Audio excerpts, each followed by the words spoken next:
You're listening to the Apple Insider Podcast. Welcome back to another episode of the Apple Insider Podcast. I'm Victor, your presenter, and joining me is the inestimable William Gallagher. Hello. Nice to be back with you. It feels like it's been ages. It has. And that said, that's the episode. That's all we got. Okay, fair enough. Actually, I'm spending most of my time now just constantly waiting to see if there's an invitation from Apple. Will there be an October event? I'm waiting. I'm doing nothing but waiting, watching the screen. Would you go to the Apple event if there were one? Well, if I could fit it in, washing my hair, going to Apple. All right.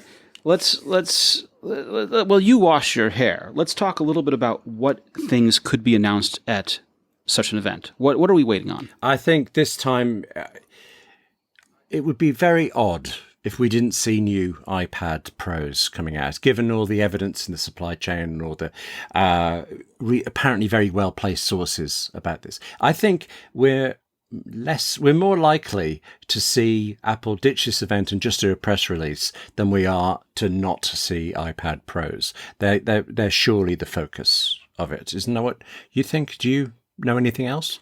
I don't know anything else, but what I'm still wondering, and you may wonder as well, is whatever happened to the Mac Mini and whatever happened to the Mac Pro? Oh, well, I'm fine on the Mac Pro one. I'm not expecting... I know people keep saying we might see a bit, like they did with the iMac Pro, a quick early release of it all or something, or an early picture of it. But I'm not expecting to hear a word about that until next year, and I wouldn't be surprised if it's late next year, the way Apple does it with things. Whereas the Mac Mini... Actually, my heart longs for a new iMac, to be honest. I love the iMac of all the machines Apple does. Yeah, but you just got an iMac Pro, so what are you hoping for? Well, I like to have two, color coordinated, put them around the room, little bit. Yes, I see your point there. You think the iMac Pro makes it less likely we'll have a regular iMac? I think so. We got the good iMac, the Pro one. Right. Now, that does leave the question, what machines are left for regular consumers who don't need that much performance, don't need to spend that much money, left to buy? And the answer is MacBook Pro 13-inch? Mm-hmm. And the Mac Mini. I was thinking before the September event, there were so many rumours.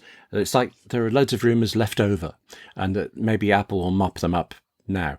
And again, I mean, there are always rumours, and some of them I think are ridiculous, but these are all rumours that seem to have a grounding in fact. And one of them is this idea of a cheaper MacBook. I don't know, but I imagine, is it the replacement for the MacBook Air somehow? Apple doesn't do cheap, but does cheaper. Well, you have to, and Apple's always understood this since the return of Jobs, that in the product lineup, you need to be able to have a segment for the consumer. Mm.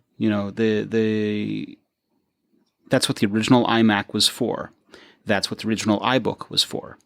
That's what the MacBook, the white one, before it became a MacBook Pro, or before it became an affordable MacBook Air, was for. You need to have a machine that is sub $1,000, and that's what the Mac Mini was great at. It was $500. Yeah. $500. Bring a screen, bring a keyboard, bring a mouse. You've got a computer.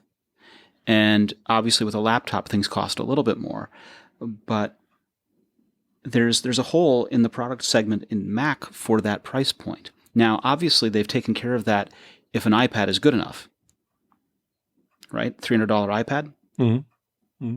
That's not bad, but the question is, are these things filling the correct holes in the product lineup? Is there room for an affordable Mac versus an affordable iPad? And it goes back to the question, I suppose, what is a computer? Yes. Did you have an answer to that, though? Well, so the problem is that there are tons of people that did not like Apple's what is a computer advertisement. Apple ran an advertisement that asked that question and posited that the iPad was the computer, because they showed a child doing all kinds of things that you would do with a computer using the iPad. The thing is that there are people that insist that a computer has a keyboard built in and a mouse or a trackpad, and or rather has a keyboard and a mouse or trackpad support, and the iPad clearly doesn't. And so Apple doesn't have a computer in that price point that's new. That's a hole. I'm just really conscious of the fact that after I'd given my mom my iPad Air for a while, she actually phoned me up and asked, is an iPad a computer?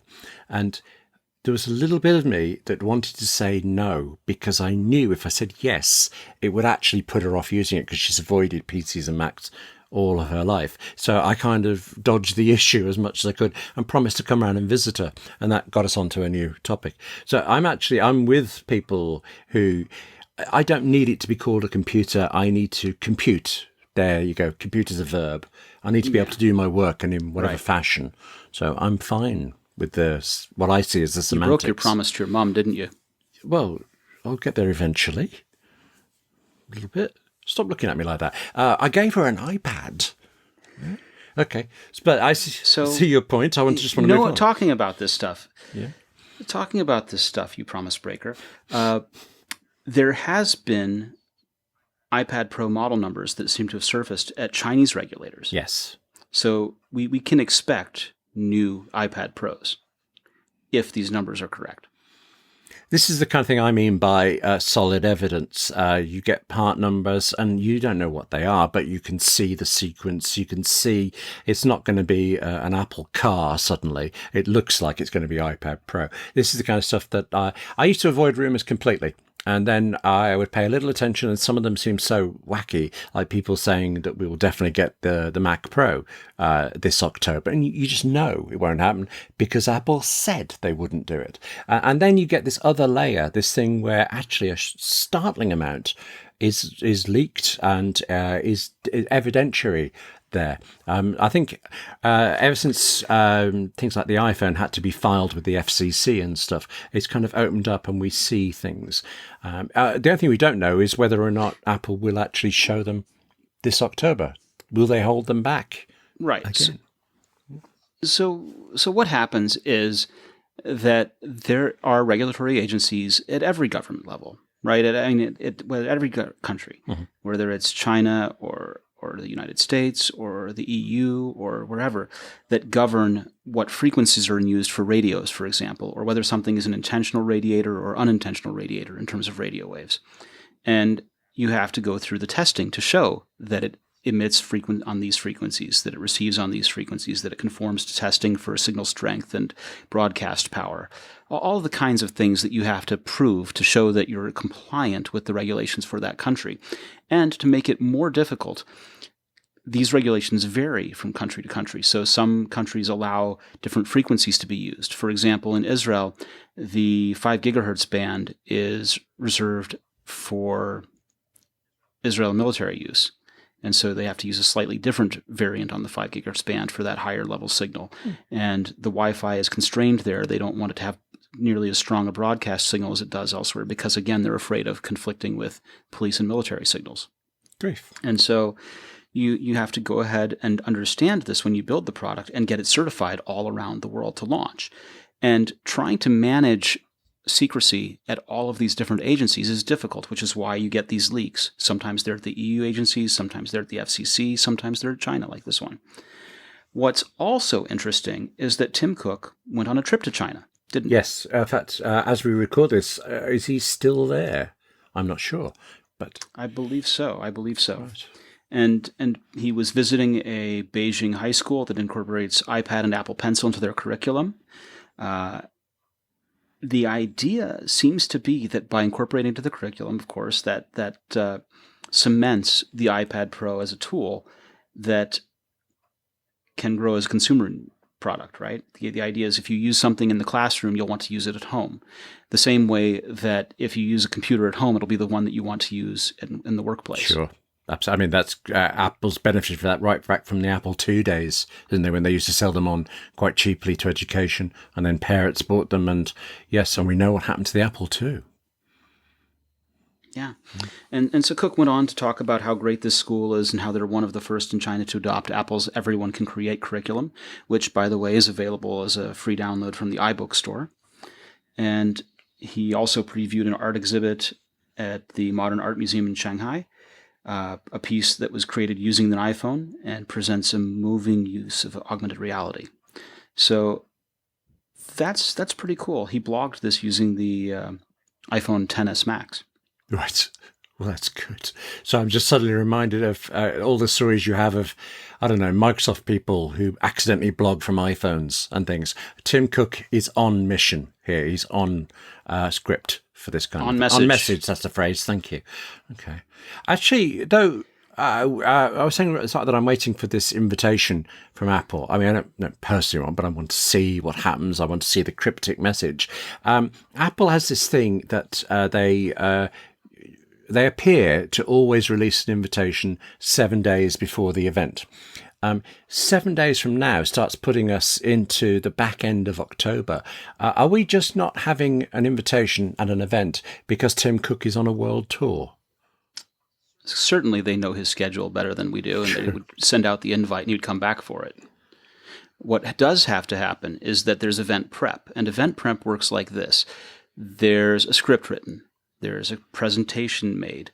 There's a number of people responsible for making their own segments of their presentation. Back in the old days when Steve used to run it, there was also a book, a printed book with the script and the slides on it. Wow, I didn't know that. That lived on the podium, so you could flip through it. Oh, yeah. And I've seen a couple of pictures of pages of the book, and it's a printed spiral-bound book that has the slide and has the key points to hit so that he stays on message for that. They joked the last keynote about the clicker, but there's a lot more beyond just the clicker going on there. And then they rehearse for days. Day and night, they go through, they rehearse the whole thing, and they will cut people out, they'll cut guests out. If you've flown in because you were an invited guest to present about your product as a part of keynote, and it's not working in rehearsal, they cut you.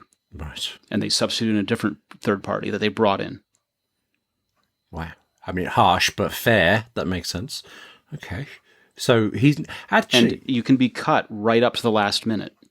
And they do these rehearsals. They do them all the time.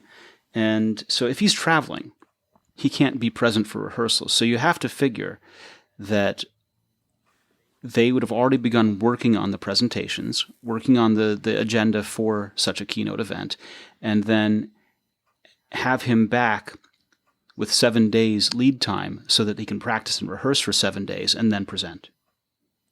That all makes sense, but it just suddenly, when you say it, pops into my head. We are taking for granted, as we probably should, that Tim Cook needs to present this. At some point, somebody else will do it. I mean, Angela Ahrendts. No. Yeah. No. Yeah, it will. No. So here's what happens, right? Yeah.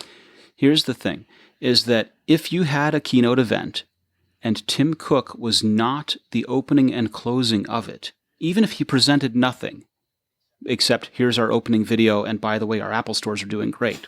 Yes. Then? If that's all he said, it would kick off a huge number of rumors about Cook being replaced by whoever led that event. If you had Miss Ahrendts come out and she and Miss Ahrendts presented the Apple stores are doing great report, and here's our opening video, and by the way, we've got a new phone or we've got a new iPad. And she did the closer and said, thank you very much. All of our employees at Apple are the very best, and we thank them. It's without them, this would not be possible. If she did that, the rumors would fly and would be hard to quash that she was going to take over the CEO position. Well, so he cannot let someone else take that role. I think you missed something important there. I would also wanted to do one more thing. At some point, there must be a succession plan, and I think she's very impressive, but we're picking on her. I think it's very early to talk about a succession plan. I think there will be no acknowledgement of a succession plan until such time as there's an actual need for it. Okay, I'm just thinking... Because what happens is if you start talking about that stuff early, Jobs originally, years and years ago, was talking about John Rubinstein as succeeding him. John quit and went ahead and made Palm and WebOS.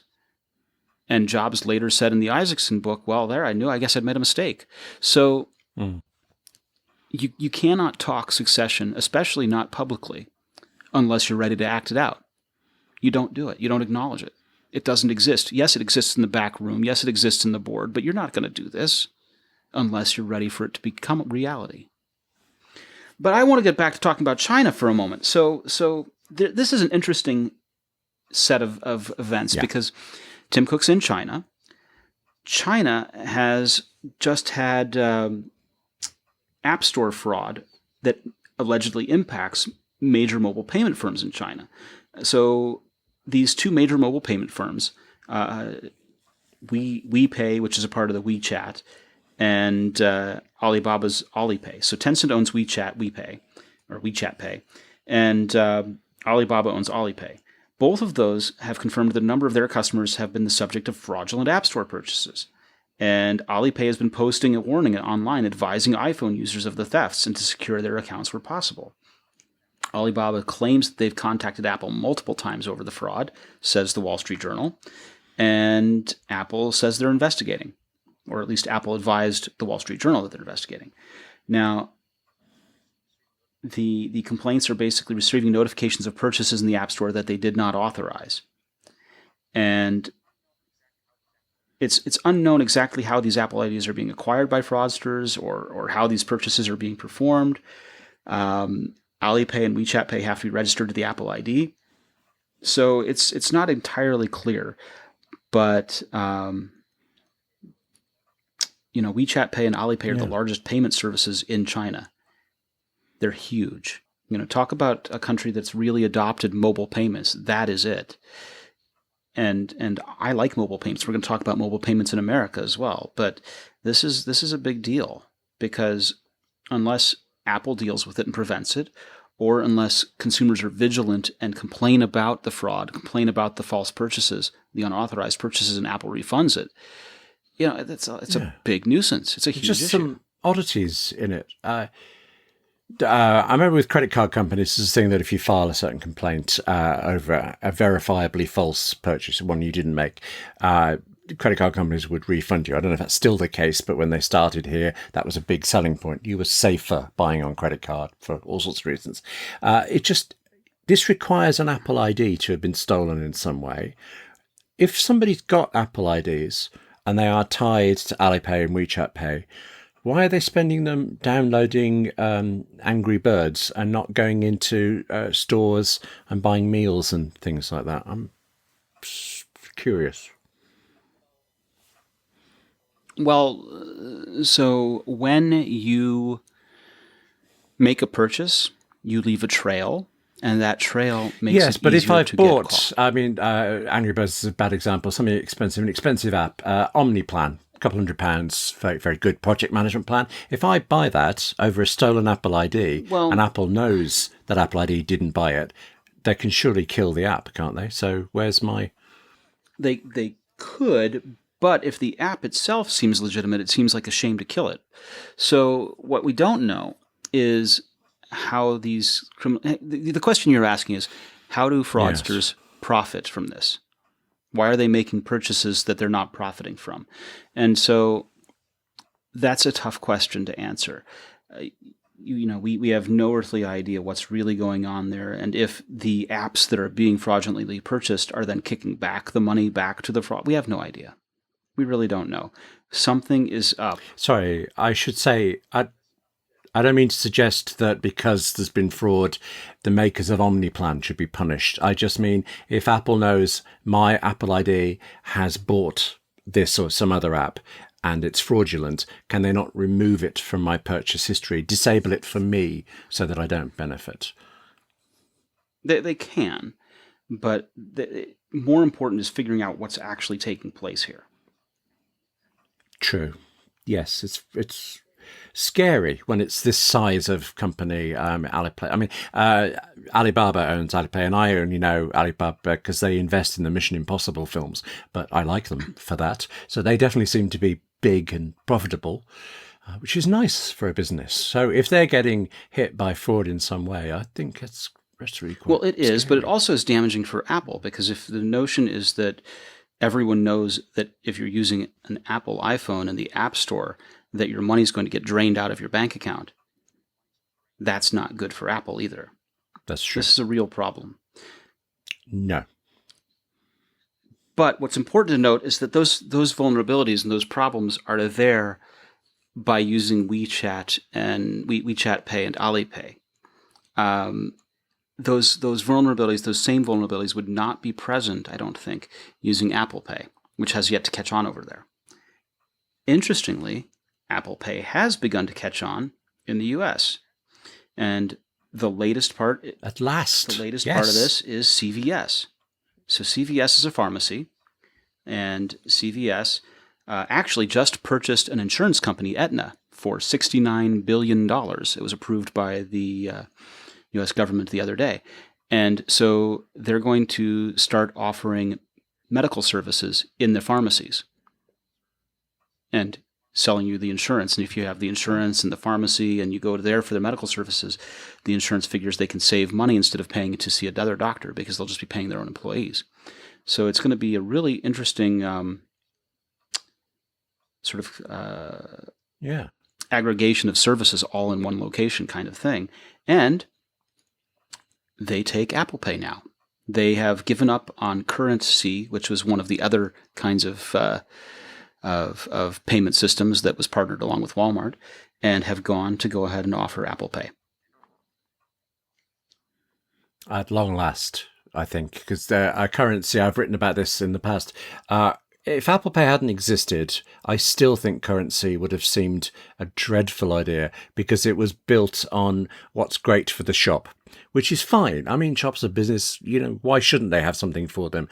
But it made it really tediously annoying for the customer. The amount of work you would have to do of opening your phone, opening the app, finding a QR code, displaying the QR code.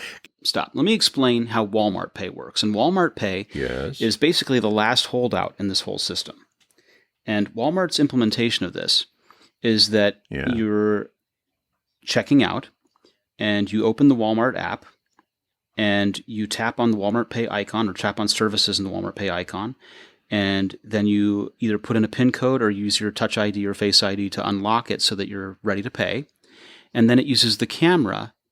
You simply hold it up and it scans a QR code at the register or payment terminal. And that communicates and sends the payment. Right. Well, let's just compare and contrast. I walk into a shop and I wave my watch. Now, I agree. No, Apple Pay is definitely smoother because with Apple Pay, you don't have to unlock anything or tap on a service and then use your thumb to authorize. So you're saving 3 steps by using Apple Pay that you otherwise would have to do with Walmart Pay. But it's not impossible and it's not that bad. It really, it's a little clunky, but if you open it up and have it ready while the cashier is ringing up your items, you don't think okay. It's a bit silly? The biggest problem that I've had with it is that on iPhone 6, it's slow to respond. I find it silly. You've got at your end, in your phone, all your details electronically stored. At their end, the cash register electronically stored. And you have to kind of point them at each other. And a camera has to photograph. It just seems really sort of... The camera photographs the QR code on the register. All of the details, payment details, were already in your app. And they pay as if you were making an online purchase. Now, the cool thing that they do as a result of this, the only reason there's a consumer benefit out of this for a Walmart Pay is that they save the receipt in the app. And so if you need to return something, you don't have to fumble for a receipt. You just pull it up in the app. And you don't have to search the receipts. You just search a search field for your item that you want to return, and it finds the receipt for you that you need to use. The other thing that they do is that they do a savings checker where they go ahead and compare all the items on your receipt with local prices. And if they find a local price that is less than what they charged you, they give you the difference. Okay, now I didn't know either of those. I like either of those. I just also prefer Apple Pay. So I'm glad things are moving on. Right, but Apple Pay doesn't give you either of those benefits. No. So there are a few trade-offs. That's the reason that they built their own system, was so that they, A, wouldn't have to mess with Visa, B, wouldn't have to be subservient to Apple, and C, and also they wanted to be able to work with Android phones equally. And at the time that they were talking about this, Android Pay, which became Google Pay, was quite lame. Yeah, but... And it still is, really, because a lot of banks haven't gotten bored with it. So this was their route around. How do they, Walmart, who have a number of consumers who use Android phones because Android phones are cheaper than iPhones to purchase. How do they bring this kind of functionality to consumers when Google Pay is not on board with banks? I think they had to route around the brain damage of banks not getting on board with Google Pay and work with every phone to serve their lower income customers. You're making it sound quite honourable, this system. You see the problem? I do see the problem. They've said it. It's not that it's honorable. It's that they had a different set of constraints. And this was the way they found that they could work around those constraints. If they'd gone with Apple Pay only, they would still have a large number of consumers that would not be served by this functionality. I see it, but you send my mind off in two different ways. And one of them is that currency explicitly started in order to save paying credit card companies fees. The customer came second. And the other one is, one of the reasons Apple Pay is so prevalent here in the UK is that all NFC, all contactless payments is. So I am not, there is nowhere here that only takes Apple Pay. I thought there was one more thing, though, wasn't there, with Contact C, that it would initially Apple Pay wasn't going to allow discount cards and loyalty cards and things like that, and I believe that's changed over time and things. No. Apple Pay was always going to do loyalty cards and things like in-store cards. Kohl's was one of the early ones to get on board with that. It's taken those stores a while to get on board for those kinds of things. But Apple was always ready for that because Apple wanted you to use the wallet application, which was originally called something else that I can't even remember now. Yes, as the wallet. Look, I tell you what, we're getting really into detail of money here. How about we talk about the fun side of money, which is which of Google's new announcements would you spend all of your cash on?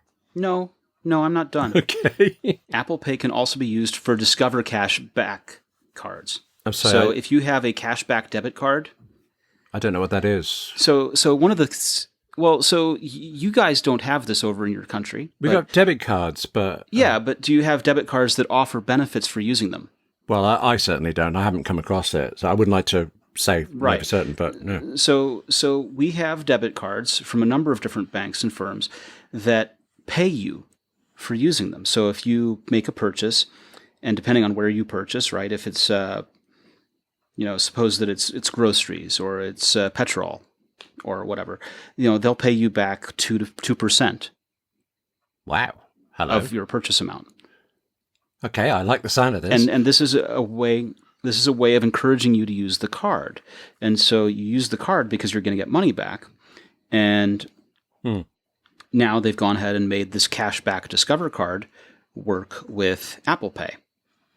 So this Discover Cashback debit card with Apple Pay gives customers 1% cash back with some limitations on ATM withdrawals. Right. But they have that up to $3,000 in qualifying debit card purchases each month.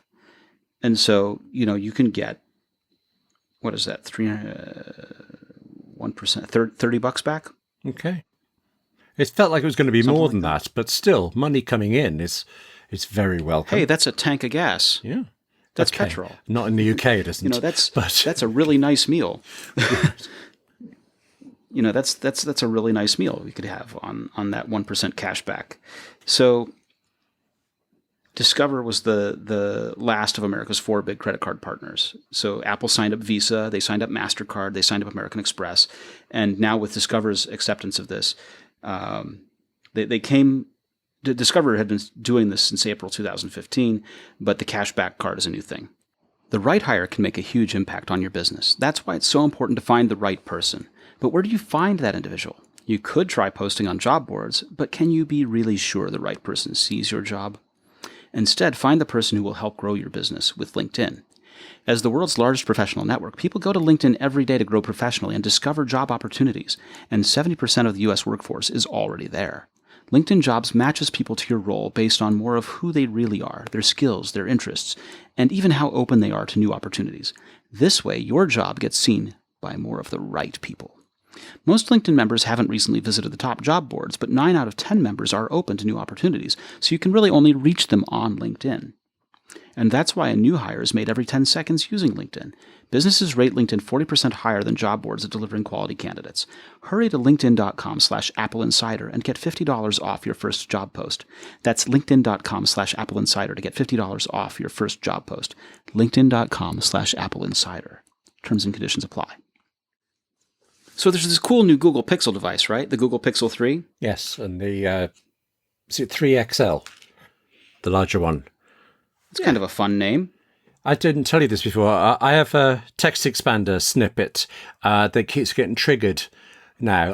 The iPhone XR. I have XR that's meant to expand out to for my task manager, reply to this. So every now and again, I'm writing about the iPhone, reply to this. And then the Pixel XL, where I think it's also a task manager, look into this, it says. So I'm writing about the Pixel 3, look into this. It's just, they're picking on me now with their X's. You need better shortcuts. Yes. Why have they taken over my 10s and my X's?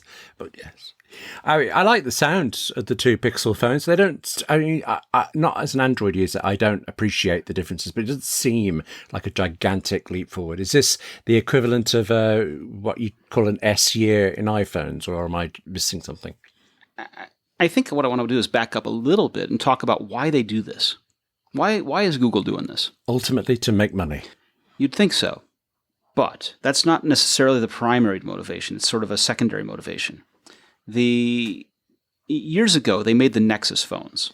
They started with the original Nexus and then kept making them in different versions all the way along through the Nexus 6P. And the point was not to make tons of money. The point was to have manufacturers sell devices that showed what Android is supposed to be in terms of flagship hardware and in terms of what the operating system is supposed to be before it gets polluted and changed and modified by the likes of Samsung or LG or those guys.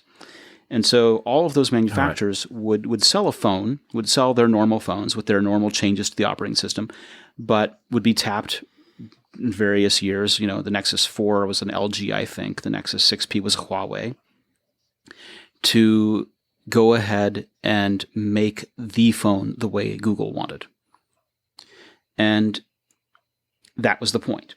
The decision to go to the Pixel phone was they purchased an amount of HTC, right? They went ahead and worked with HTC to go ahead and make these. And now HTC is the nominated vendor, I think, to go ahead and make these phones.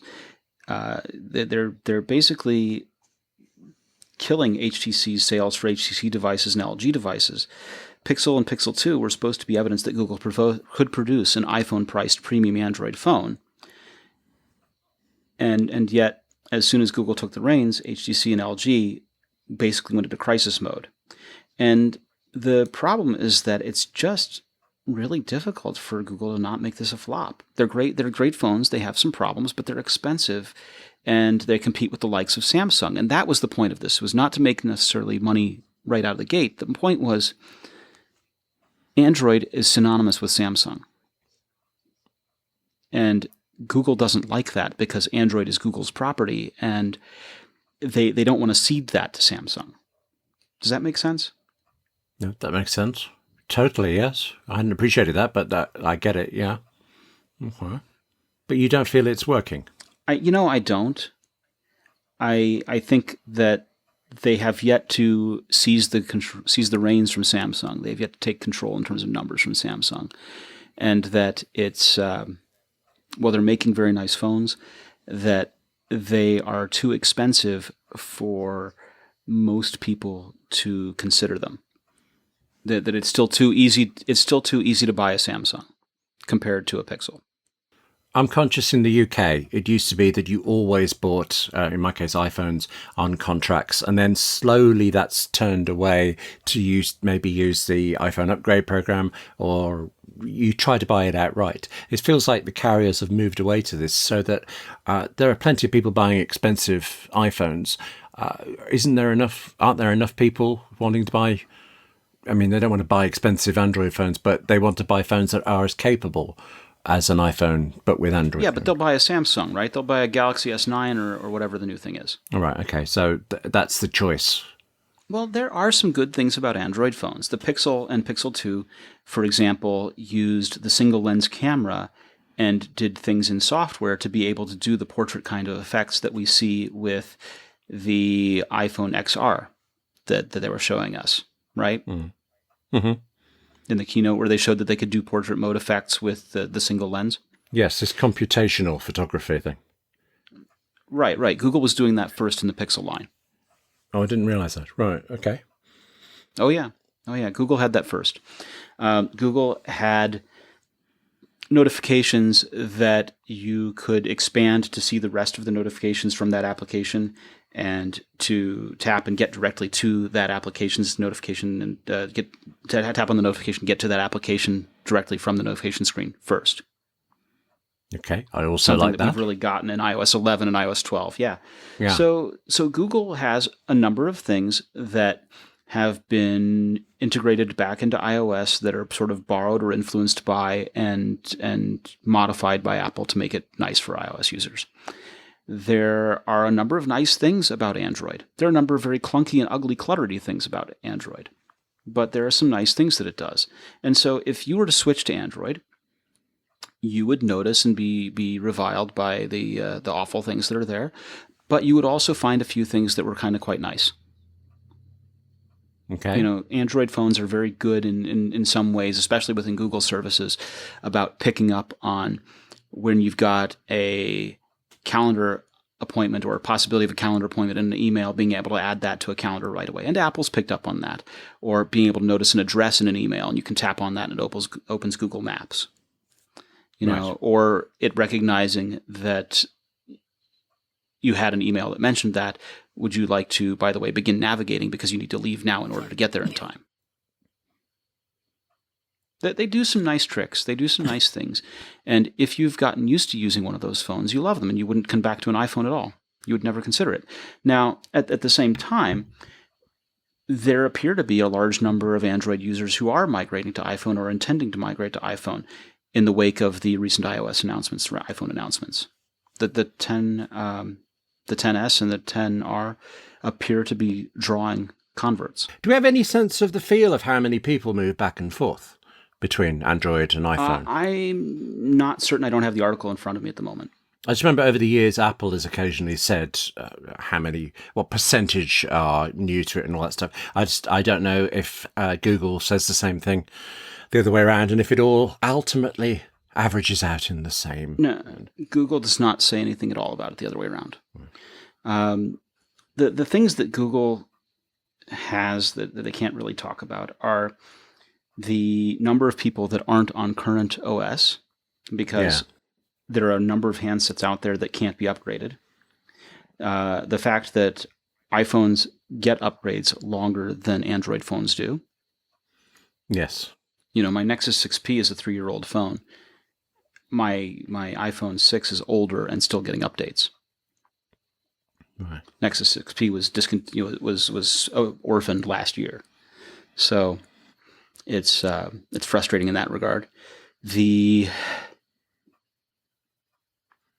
other thing that Google doesn't really want to talk about is security. They shuttered Google Plus because there were security concerns, security breaches. They had the same Cambridge Analytica thing going on with Google Plus that Facebook did, and they didn't want to talk about it. They hoped and prayed that it would never come up. They didn't even go to Washington when they were invited because they didn't want to have to answer questions about it. So Google is in some ways just as bad as Facebook and just as vulnerable as Facebook, and only slightly less callous about how they handle our data. Okay. My only thing with all that is that is the story this week. Google Plus has security flaws. Google shuts down Google Plus.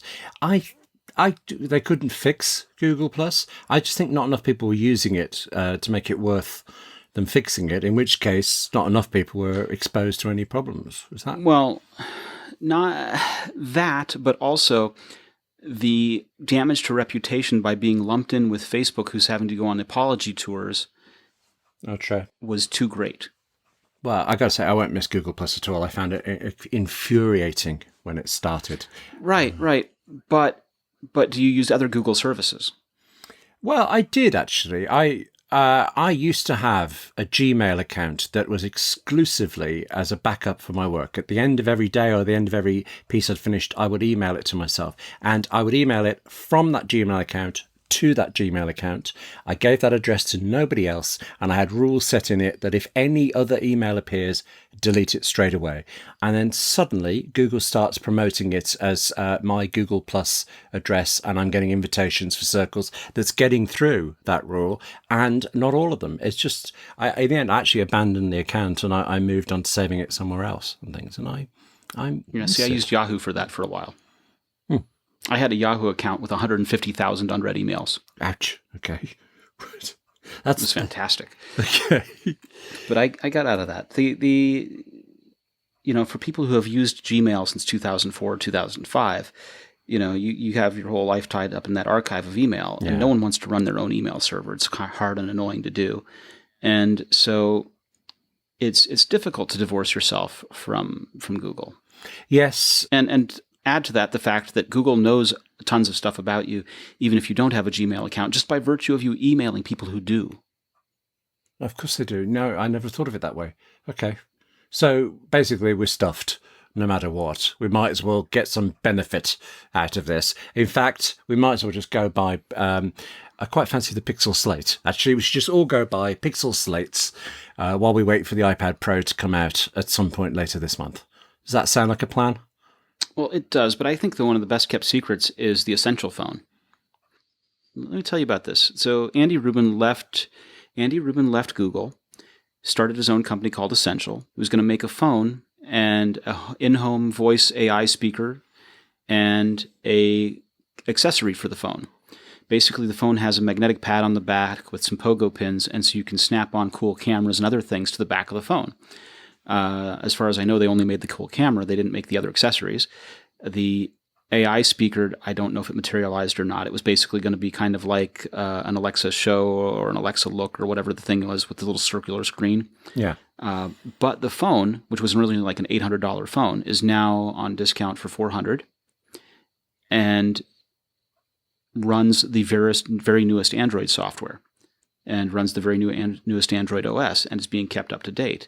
And so if you want to have the newest operating system with all the newest security fixes, with all the newest features, and you must have Android, Essential is not a bad way to go. You get all the newest stuff less than you would pay for a Pixel. I feel like there's another shoe about to drop here. There's a sentence beginning with but. No. Okay. No. Well, but you have to have Android. Okay. I mean, doesn't do it for me, but that's plenty of people the like shoe. it. That's it. Okay. I mean, if you're going to, I would tell you, spend that money on an iPhone 7, right? I would say an iPhone 7 is a perfectly competent phone. It's a fine phone. Go ahead and drop your money there. But if you must have Android, I would say Essential, because you want to have the newest operating system. You want to have the security fixes. You want to have as good a representation of Android as you can have. And that's a more affordable way to accomplish it.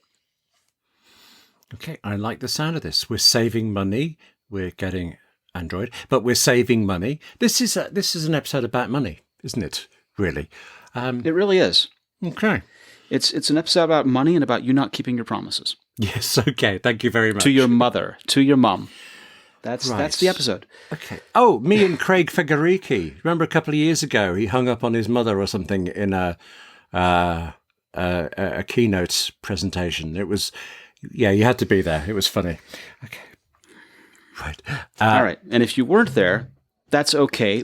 But we hope you'll join us next week for another episode of the Apple Insider Podcast. William, where can people find you on the internet? I will be sitting in front of my Mac waiting on a W. Gallagher on Twitter. I'm Victor Marks. I'm at VMarks, reminding everyone to call their mothers. We'll be back next week.